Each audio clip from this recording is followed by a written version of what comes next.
Bolton waved a copy of the Constitution, a little booklet meant to symbolize the message of sovereignty U.S. officials will hammer home during the year's largest gathering of world leaders. "Everybody got a copy?" he asked reporters Monday, before outlining his vision that infringements on our sovereignty are an infringement on the people themselves. Bolton and other officials were previewing a theme that Trump will strike Tuesday, when he's expected to use his second UN address to emphasize his administration's intent to distance itself from international groups and pacts the U.S. has previously embraced. Even if Trump and his team of senior officials weren't explicitly driving home that message, the growing distance between the U.S. and its traditional allies, particularly in Europe, will be on clear display throughout the week-long event known as the Super Bowl of diplomacy. It will be reflected in the diverging priorities world leaders emphasize, in the U.S. criticism of the UN and withdrawal from international agreements, and in the message that some leaders will send of their continuing belief in the very concept U.S. officials will push back on, the importance of international cooperation and institutions. At a time when multilateralism is needed the most, the UN and the UN system have come under increased pressure, one European Union official told CNN. The EU will therefore uphold, strengthen and reform the UN and the rules-based global order, and commit once again to multilateralism. That pledge stood in contrast to Monday's declaration of independence from U.S. Ambassador to the United Nations Nikki Haley, who told reporters that the United States is determined to obviously be involved in multilateral organizations where we see it, but not in the way that they're mandated on what the United States does or that infringes on the American people. Haley, speaking alongside Bolton, listed a few of the international agreements the U.S. has left since Trump took office. "It's been an interesting time knowing that, since the Secretary General's meeting last year, we have pulled out of the Paris Accord," she said, referring to the International Compact on Climate Change. "We have pulled out of the Global Compact on Migration," she continued. "We have pulled out of the Iran deal that eased sanctions on Tehran in exchange for curbs on its nuclear program," Haley said. Her list was far from complete.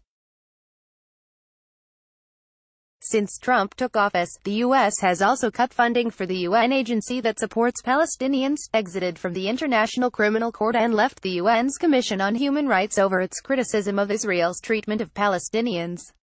Trump has also pulled the U.S. out of the Trans-Pacific Partnership, has threatened to leave the World Trade Organization, and has criticized the G7, the North American Free Trade Agreement and the North Atlantic Treaty Organization. Trump supporters see the steps as necessary to ensure U.S. independence and get international partners to do more. The president often accuses these organizations of taking advantage of the U.S. Trump's critics say this approach undermines U.S. leadership on the global stage, arguing that the president doesn't understand soft power or that it is a gift to China and Russia, who prefer a model of great power politics that isn't constrained by international organizations or rules.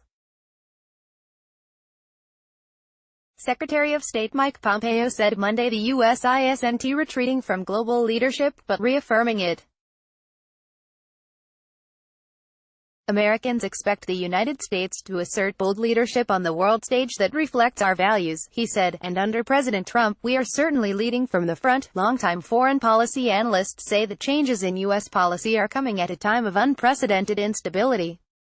Fred Kemp, the president of the nonpartisan think tank The Atlantic Council, wrote that in his many years of taking the global pulse around UN Week, where more than 120 leaders will gather, I've seldom seen or sensed such uneasiness or uncertainty.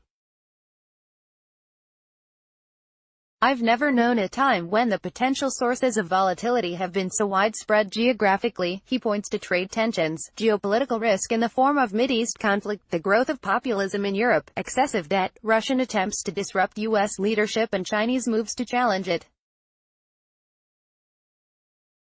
As the U.S. reduces its engagement in international institutions, other allies made clear going into this year's General Assembly that they will be stressing the crucial importance of those organizations. A United Kingdom official said that a thread running through all their General Assembly work will be the importance of our systems of global cooperation in addressing the challenges we face. U.S. officials say the relationship with Europe isn't broken, but the new distance is also visible in the priorities being emphasized on either side of the Atlantic. The U.S. will focus on weapons of mass destruction and non-proliferation, with a strong emphasis on Iran and the need to contain and constrain the Islamic Republic. Other items on the U.S. agenda include North Korea, humanitarian crises, the global challenge of drugs and international efforts to defeat terrorist groups, including the Islamic State, and UN reform. While there is overlap, particularly on the issue of chemical weapons in North Korea, Washington's European allies are raising issues that don't seem to register much on the U.S. priority list this year, chief among them climate change. Other world leaders will attend the One Planet Summit organized by Michael Bloomberg on the sidelines of the UN to discuss ways to counter climate change. The Canadian and British Prime Ministers and French President will open a girls' education event, part of an effort to improve the economic, social and political conditions in developing countries. British Prime Minister Theresa May and her team will draw attention to job creation in Africa, human rights and the large-scale humanitarian tragedy spiraling out of the war in Yemen, where a Saudi Arabian-led coalition is using U.S. weapons to fight an Iran-affiliated rebel group. The EU has emphasized as critically important a trio of initiatives that the Trump administration abhors or has abandoned: the Paris Climate Agreement, the Iran nuclear deal and the Global Compacts for Refugees and Migrants, political declaration that is directed at improving the way in which the international community responds to large movements of refugees and migrants, as well as to protracted refugee situations. The EU official said, is a champion of multilateralism.